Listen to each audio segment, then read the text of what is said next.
No que diz respeito ao futebol, é muito interessante, porque eu poderia abrir o programa de hoje batendo no Abel Ferreira. Porque há meses eu tenho dito aqui que o Abel Ferreira, academicamente, é muito bom. Verbalizando, talvez seja o melhor da história, talvez seja o treinador que melhor verbalize os seus pontos de vista, mas que como treinador de essência, de ofício, ele precisa evoluir. Ele precisa evoluir no conhecimento futebolístico, no entendimento futebolístico, porque o entendimento futebolístico não é só o acadêmico, é também o acadêmico. Então, você tem treinadores que enxergam o futebol assim, num piscar de olhos, o cara enxerga e muda e faz com que a equipe em 15 minutos seja outra em relação a 15 minutos atrás. Este não é o caso do Abel Ferreira. Em compensação, academicamente, ele é muito bem formado. Academicamente, ele tem realmente um conhecimento interessantíssimo que merece ser destacado. Só que ele precisa evoluir no entendimento do futebol, do horário, daquele momento da partida, daquela situação. Na minha opinião, precisa evoluir também em relação àquilo que é o elenco do Palmeiras. Há muito eu tenho dito aqui, o Palmeiras tem os melhores 35 do Brasil. Está longe de ter os melhores 11 do Brasil, está longe de ter os melhores 14 do Brasil. O Palmeiras tem muita gente ganhando como craque, eu já repeti isso aqui algumas vezes e hoje faço questão de repetir de novo.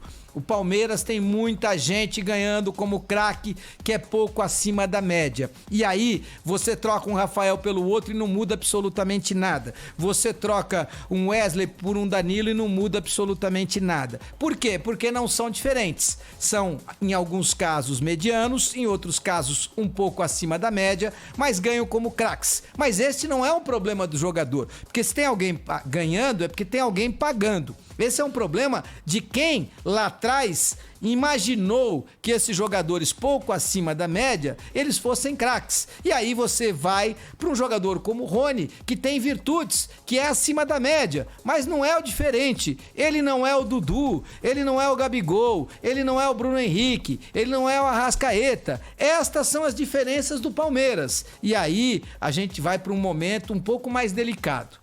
A gente vai para uma questão um pouco mais perigosa, que não é a do ataque ao treinador de futebol, no caso o Abel Ferreira, e sim em relação ao custo e ao benefício. Eu já disse aqui que seria muito tranquilo hoje sair atacando a primeira pedra no Abel Ferreira, porque a desclassificação do Palmeiras para o CRB é vergonhosa, mas não. Eu não acho que esta seja a questão, até porque um treinador que faz com que a sua equipe tenha mais de 30 finalizações é um treinador que está realizando bem a sua missão. Cabe ao jogador de futebol fazer com que a bola caia ali na casinha. E aí é um pouco mais complicado, porque os jogadores do Palmeiras medianos ou pouco acima da média, que estão ganhando como craques, mas não são craques, eles não tiveram esta capacidade. Mas na relação custo-benefício, o Palmeiras precisa ser cobrado.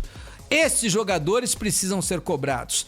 Esta diretoria precisa ser cobrada e não tem outra alternativa. Não adianta absolutamente nada. O resultado continua a ser senhor da razão. Quantas vezes é superior o orçamento do Palmeiras em relação ao CRB? 15? 20? Vezes eu tô falando. E o resultado qual foi? Um CRB classificado e um Palmeiras fora da Copa do Brasil.